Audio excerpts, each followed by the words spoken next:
खऱ्या अर्थानं या महायुती शासन काळामध्ये आमच्या आया बहिणीचं कपाळाचं कुंकू पुसण्याचं पाप या देवेंद्र फडणवीस साहेबांच्या सत्तेच्या कालखंडात झालेलं आहे। शेतकऱ्यांच्या ताटात माती कालवण्याचं कामसुद्धा या शासनाने केलेलं आहे। आज दुष्काळाच्या दृष्टचक्रात दुष्काळाच्या उंबरठ्यावर जगण्याची उमेद गमावून बसलेला शेतकरी त्याची पावलोपावली या शासनाकडनं फसवणूक झालेली आहे। पुण्यश्लोक अहिल्याबाई होळकर सारख्या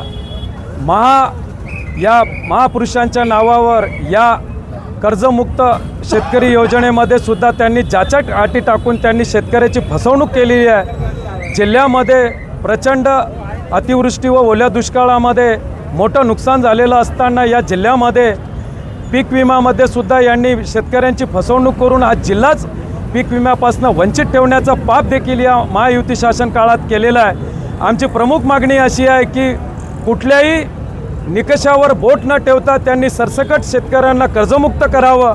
तोट्याची आलेली शेतीला दिलासा देण्यासाठी त्यांनी शेतकऱ्यांना सावरून घ्यावं, अन्यथा या पुढच्या कालखंडामध्ये आम्ही या सर्व यवतमाळ जिल्ह्यातील 2 मंत्री व पालकमंत्र्यांना सत्ताधारी आमदारांना फिरणं अवघड करू, यांना गावबंदी करू, अशा पद्धतीच्या उग्र आंदोलनाच्या माध्यमातून आम्ही शासनाचा निषेध करणार।